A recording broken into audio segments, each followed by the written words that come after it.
यूं ही मीठी मीठी बातें नहीं कर रहा है भारत से और भारत के सामने नहीं झुक रहा है। जानेंगे क्या चल रहा है यहाँ पर। विदेशी निवेशक भारत से भाग नहीं रहे हैं, शेयर से पैसा निकाल कर कहाँ लगा रहे हैं, जो भारत के अंदर ही रिकॉर्ड बन रहा है। तो वहीं इन सब के बीच में $5 ट्रिलियन जापान लगाने जा रहा है भारत के अंदर। भारत को फायदा ही फायदा हो रहा है। जियोपॉलिटिक्स में बहुत कुछ चल रहा है, हमेशा की तरह जानने को मिलेगा बहुत कुछ। आइए जानते हैं इन खबरों को विस्तार से। धरे के धरे रह गए हैं चीन के सारे आर्थिक पैकेज। ट्रंप से लगा डर तो भारत से नजदीकियां बढ़ाने लगा है ड्रैगन। ये देखने को मिल रहा है जब से डोनाल्ड ट्रंप ने अमेरिका का राष्ट्रपति चुनाव जीता है, तब से चीन का डर बढ़ता जा रहा है। चीन को सबसे ज्यादा डर कारोबार को लेकर है। माना जा रहा है कि जनवरी में राष्ट्रपति की कुर्सी संभालने के बाद ट्रंप चीन पर लगने वाले टैरिफ शुल्क बढ़ा सकते हैं। अगर ऐसा होता है तो पहले से ही धीमी आर्थिक गति की मार झेल रहे चीन के लिए ये बड़ा धक्का होगा। ट्रंप के इस कदम से बचने के लिए चीन ने हाल ही में एक और आर्थिक पैकेज का ऐलान किया था। इसका उद्देश्य देश की अर्थव्यवस्था को गति देना था, लेकिन लगता है कि चीन के ये सारे आर्थिक पैकेज किसी काम के नहीं है। ट्रंप का दबाव कम करने के लिए चीन भारत की शरण में आ रहा है और इसके लिए वो भारत के साथ संबंध सुधारने पर लगा है। अमेरिका में आगामी ट्रंप प्रशासन का दबाव कम करने के लिए चीन अब भारत के साथ संबंधों को बेहतर बनाने की कोशिश कर रहा है। ये बात अमेरिका भारत सामरिक और साझेदारी मंच के अध्यक्ष मुकेश अघी ने कहा। ट्रंप ने राष्ट्रपति चुनाव अभियान के दौरान चीन से माल पर 60% टैरिफ शुल्क लगाने की बात कही है, जिसके बाद नरम होता हुआ दिख रहा है ड्रैगन का सारा कामकाज और इस वजह से वो भारत के साथ संबंधों को भी तेजी से विस्तार करना चाह रहा है। अब इसी बीच एक खबर आ रही है ये भी कि विदेशी निवेशक भारतीय शेयर बाजारों से लगातार जो पैसे निकाल रहे थे वो पैसे कहाँ लगा रहे हैं। इसी साल अक्टूबर महीने में उन्होंने शेयर बाजार से पैसा निकालने का जो सिलसिला शुरू किया था वो अब भी जारी है, लेकिन वह आईपीओ में खूब पैसा लगा रहे हैं। आंकड़े बताते हैं कि इस साल अभी तक उन्होंने आईपीओ और प्रीफरेंशियल शेयर की खरीद में $11.5 बिलियन झोंके हैं। यह अब तक का सर्वाधिक रिकॉर्ड है। इससे पहले साल 2021 में विदेशी निवेशकों ने सबसे ज्यादा पैसे झोंके थे। शेयर बाजार के जानकारों का कहना है कि विदेशी निवेशकों ने शेयर बाजार से ही कमाई का नया तरीका अपना लिया है। अब वे सेकेंडरी मार्केट से पैसा निकालकर प्राइमरी मार्केट से मुनाफा कमाने में जुटे हुए हैं। इसका मतलब है कि एफपीआई का फोकस आईपीओ से पैसा बनाने पर है। सेंट्रल डिपॉजिटरी सर्विसेज लिमिटेड ने बीते दिनों कुछ आंकड़े जारी किए हैं। इनके अनुसार विदेशी निवेशक अब आईपीओ और प्रीफरेंशियल शेयर सेल्स सहित उनके प्राइमरी मार्केट में जमकर खरीदारी कर रहे हैं। उनकी इस साल की खरीदारी $11.5 बिलियन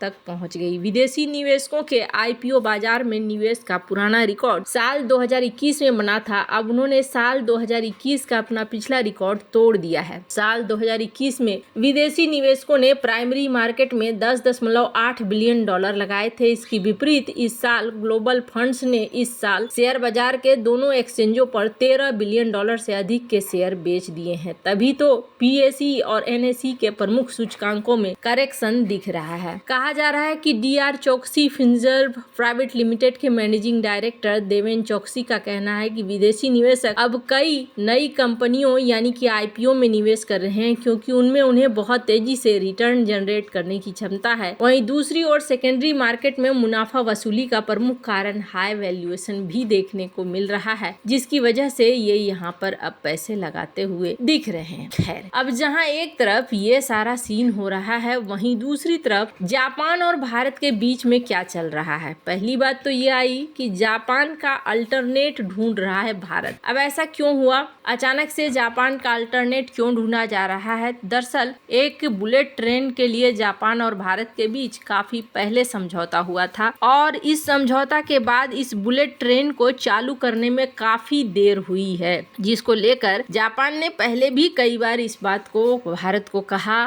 कि आप जो ये ट्रेन का जो ये प्रोजेक्ट है ये काफी बार डिले हो रहा है, जो ठीक नहीं है। वैसे आपको बता दूं ये बात भी सही है, भारत में ये पॉलिटिकल कारण से भी ऐसा हो रहा है कि इस प्रोजेक्ट को लेकर डिले पे डिले देखा जा रहा है। जिसकी वजह से भारत ने भी अब दूसरे ऑप्शन देखने शुरू कर दिए हैं। चूंकि जापानीज लोगों के साथ एक खासियत होती है और वो ये होती है कि ये टाइम के बहुत पाबंद होते हैं। टाइम को लेकर ऐसा नहीं है कि बना लिया किसी योजना को और उसके बाद ये चलते रहे जब तक होगा तब तक देखेंगे, ऐसे वाला सीन नहीं होता है। वहीं बात करें कि क्या जापान और भारत के बीच में इससे रिश्ते खराब हो गए? नहीं। स्क्रीन पर आप देख रहे हैं एक तस्वीर जिसमें मिलिट्री के लोग भी दिख रहे हैं आपको। दरअसल ये तस्वीर है जापान और भारत के बीच में एक एग्रीमेंट साइन हुआ है। इस एग्रीमेंट में जो स्टील्थ एंटीना बनाने की बात है वो दोनों के बीच में साइन हुआ है। और न सिर्फ इतना बल्कि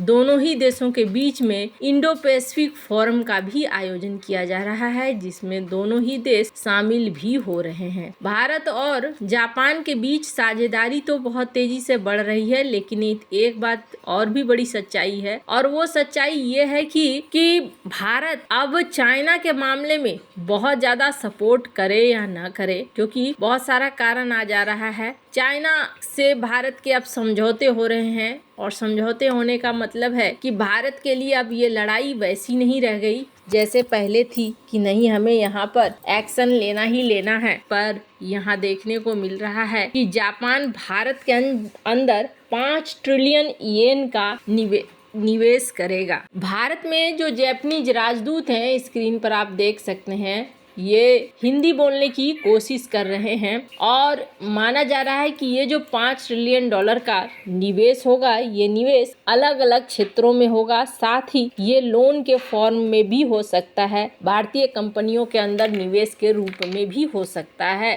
पर यहाँ पर अच्छी बात यह है कि जापान और भारत के बीच में संबंध तेजी से आगे बढ़ रहे हैं। इंडो पैसिफिक मामले में पहली बात तो ये कि पूरी तरीके से ऐसा नहीं है कि चाइना के ऊपर भरोसा किया जा सकता है। इसलिए सबसे बड़ी बात ये होती है कि आपको आगे ध्यान देना होगा कि किस तरीके से चीज़ों को हैंडल करना है। वहीं आपको बता दूं, सबसे बड़ी बात यह है कि पावर इंडेक्स में भी अब भारत तेजी से आगे बढ़ रहा है, ये देखने को मिल रहा है। और पावर इंडेक्स में जिस तरीके से भारत जापान को अब पछाड़ रहा है, ये चीजें यहाँ पर जापान की गिरती हुई इकोनॉमी और गिरते हुए साख को भी दिखा रहा है। जापान के साथ अभी बहुत सारी समस्या है और इन समस्याओं में से एक समस्या है कि इनकी जनसंख्या भी डाउन हो रही है। जनसंख्या के साथ साथ इकोनॉमी वापस से सही तरीके से नहीं पहुंची है और इस वजह से यहाँ